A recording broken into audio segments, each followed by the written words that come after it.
Hi, do you have a young tennis player that tends to either give up, tank, get really upset emotionally because he's playing a tough opponent or he's losing? I'm Dr. Patrick Cohn. Today I'm going to answer a question from a sports parent about how her hands are tied and she doesn't know what to do with her 10-year-old tennis player when he gets upset on the tennis court. You're watching Sessions with Doc.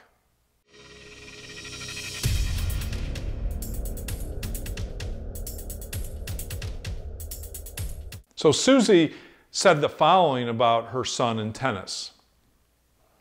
My 10-year-old son plays tennis 4 times a week at his club.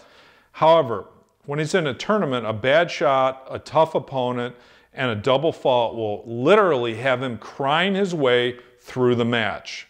He shouts at himself, and his negativity is unbearable to watch as a parent. I need help. I don't know how to help him anymore.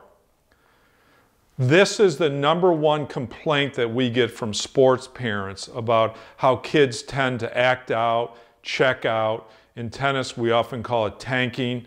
They get emotionally upset, they get frustrated, and then it just snowballs out of control. They could actually be winning a match, hit a bad shot, and then absolutely lose the match from that point on because they can't regain emotional control.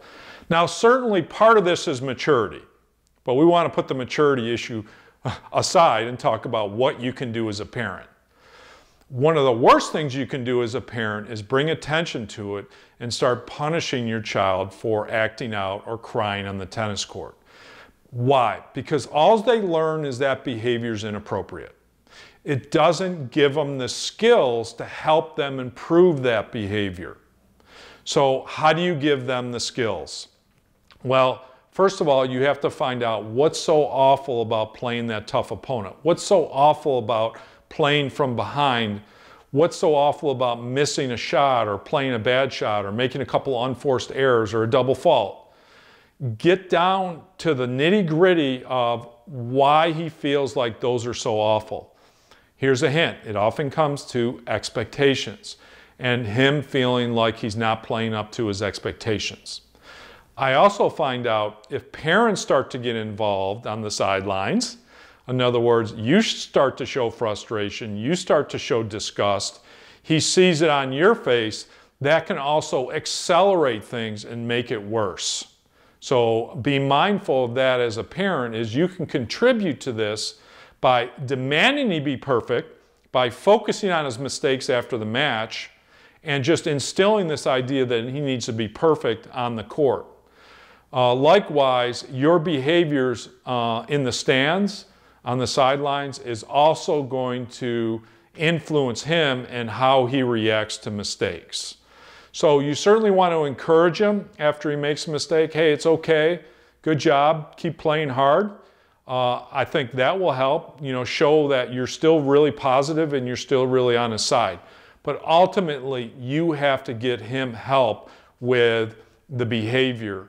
Not so much punishing what he does when he gets upset or taking him out of tennis altogether. Give him the skills that's going to help him stay composed.